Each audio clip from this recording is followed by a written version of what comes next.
Hello, happy early in the new year. I hope you're enjoying 2024. A lot of people are telling me right now that they're concerned. They want to establish healthy eating as their habit. They want to get good results for their health and for weight loss, etc. But they struggle with getting consistent, and they've had enough experience that they know this is a problem. So I was looking at some of the comments people have been making, like, I just have trouble sticking with my approach, right?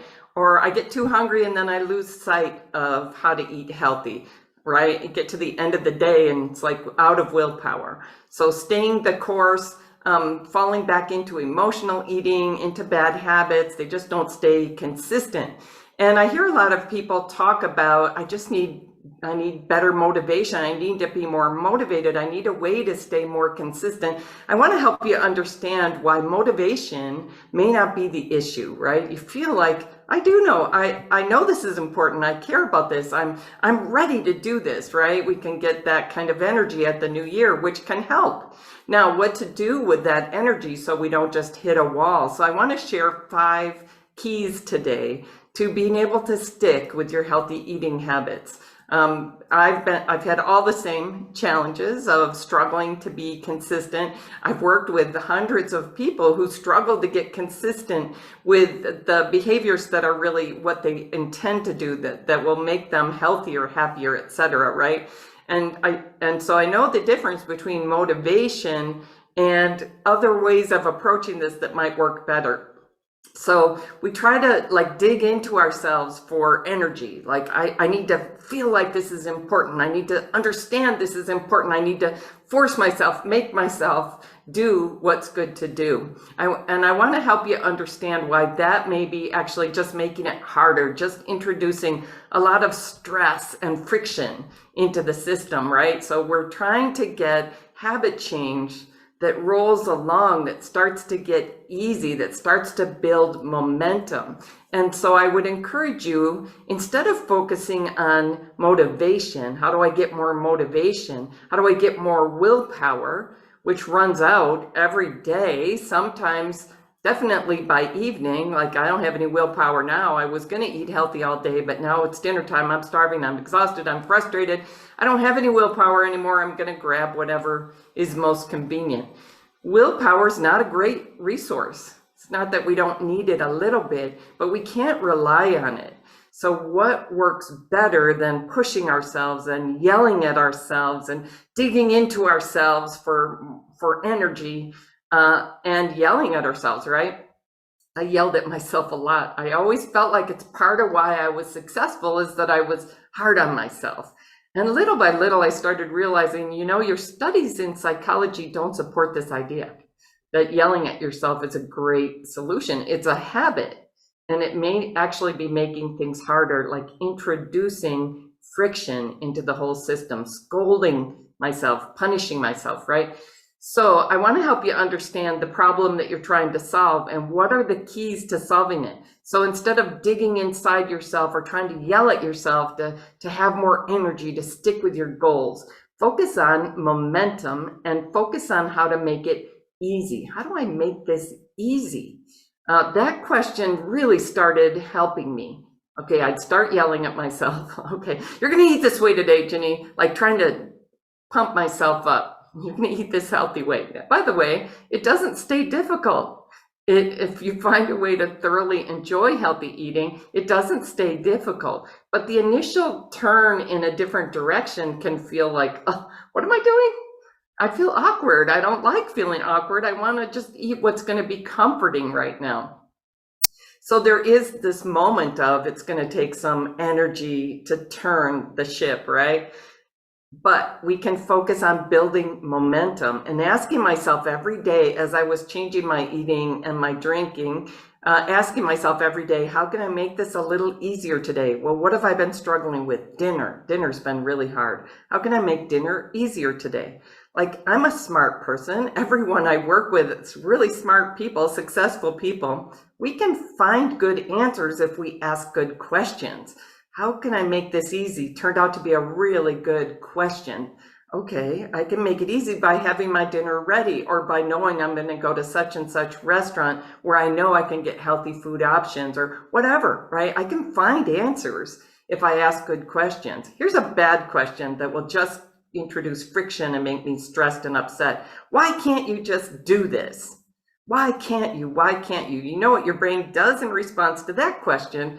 Looks for justifications. Well, I'm a loser. I'm an idiot. I'm tired. My life is too hard. That doesn't lead anywhere constructive, right? So instead of focusing on making yourself have more motivation, instead of focusing on forcing yourself, focus on how to make it easier and build momentum. Did you ever study this physics principle of momentum? I always tell people, I didn't study physics really. I got into some of these physics concepts when I was starting to run organizations and realizing they were kind of helpful. And they're helpful when we study the body too. But momentum is an energy that builds and accelerates, right? It starts to make things easier and easier. I feel like this is so important to understand. Healthy eating habits might feel hard at first, but they don't have to keep feeling hard if you build momentum with them. So ask yourself, how can I make this easier? All right, so here's my 5 tips. I may have already talked about all of them now. But first, get clear why. Why are these habits important? I can figure out the how if my why is important. And for me, it was, you're going to end up in a nursing home in your 60s if you don't change your eating and your drinking and reclaim your health, right? You're not going well. It's not going in a good direction. And that direction that you're going is just going to accelerate unless you do something really different. And it's because I worked in nursing homes that I could see a whole bunch of people there were people like me and not that much older, that if they had realized it was going downhill, they could have halted it and turned it around with their eating. A lot of them, right? So get clear why it's important to you. Write it down, codify it, make it important and salient, right? Number 2, make it a project to figure out the how. Don't expect that as soon as I decide I'm going to change my eating and I'm going to eat healthy from now on, or I'm going to start exercising every day from now on, or whatever the habit is, you can figure out the how little by little, right? So the how, if I'm going to start exercising, okay, I'm going to get a Peloton. And then what if I hate that? That how isn't working. My why, my reason, my purpose is still there. So now keep going at the how until I figure it out. With healthy eating, it's the same thing. Like once I realized, okay, I should really be eating a whole lot of these foods. Oh, I don't know if I know that many ways to make them enjoyable. Well, I can solve that. That how can be figured out. Everything is figure outable once you decide, actually, this matters. You can figure it out, right? So make it a project to figure out the pieces of how. Like if lunch is complicated, how can I make lunch easier? How can I make that work? How can I make it more enjoyable? If dinner, right? If eating with other people, going to potlucks was a big one for me. Like potlucks are going to ruin me unless I figure out a solution, a how to make my habits roll even when I'm going to potlucks, right? Because every exception takes you off track.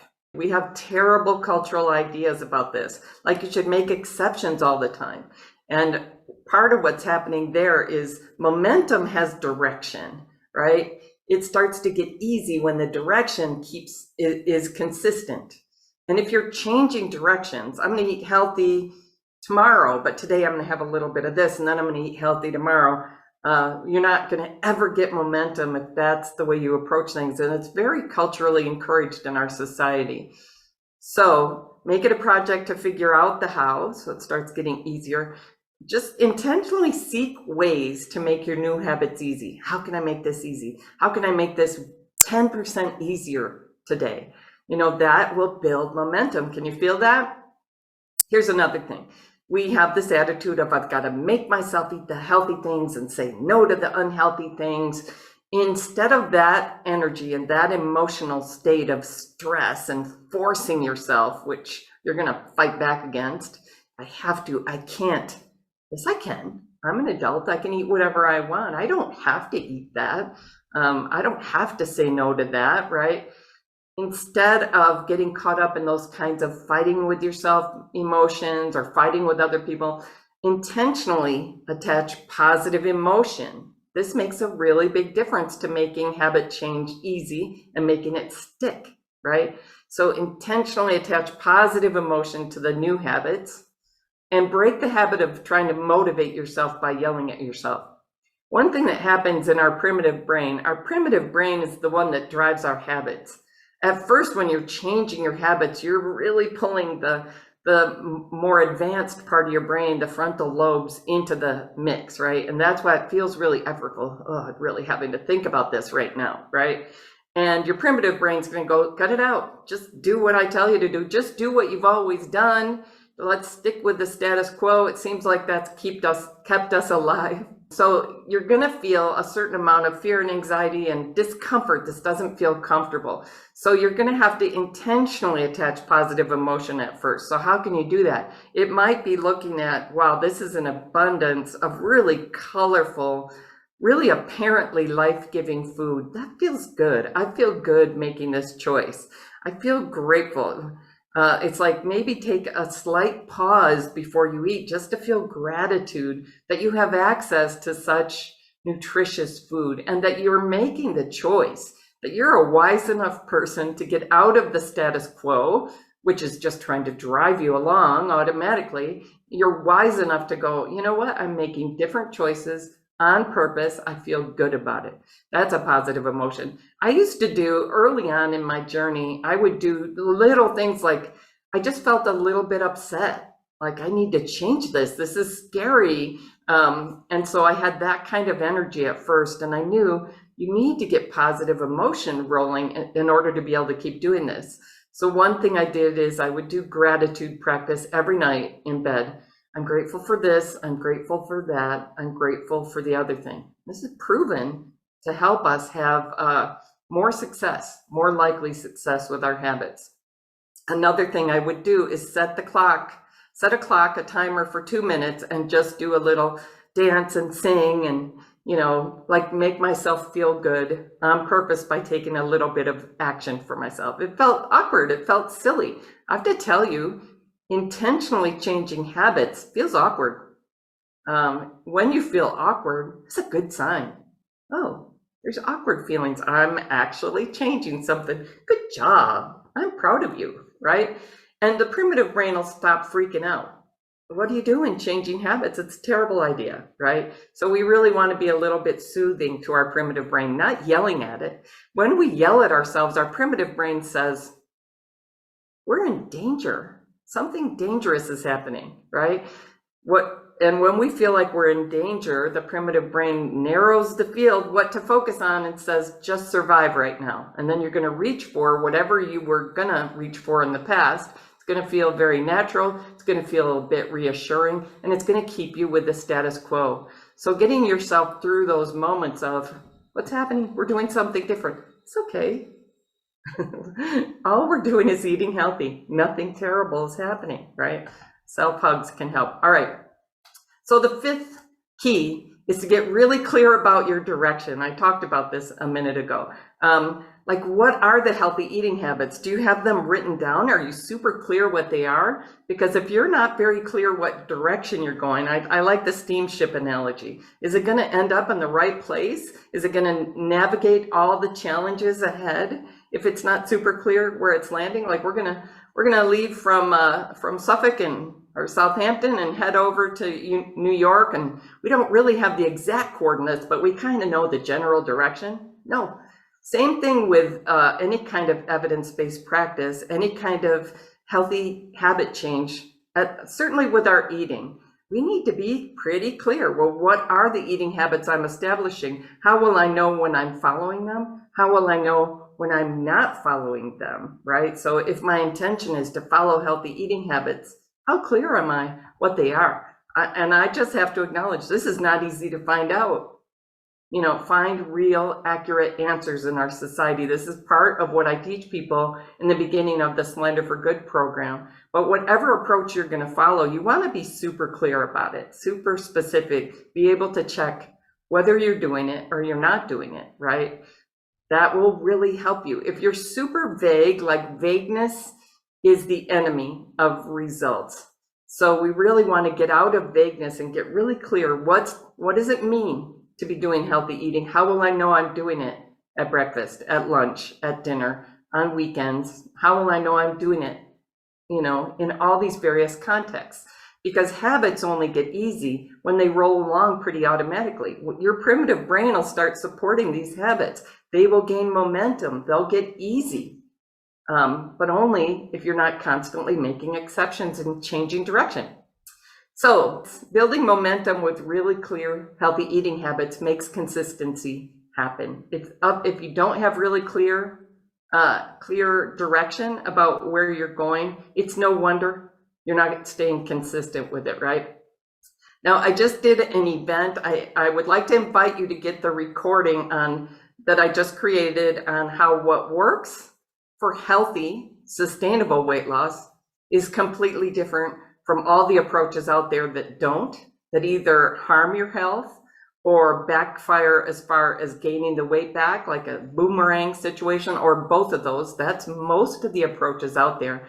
I really like to help people understand the difference between the two. So reach out to me, Facebook Messenger, or email me at drginnyt@gmail.com, because I really don't want you to stay stuck in, I really don't know what's the difference. I don't know how to choose a direction to go, because you're not going to get anywhere as long as you don't choose a direction. Does that make sense?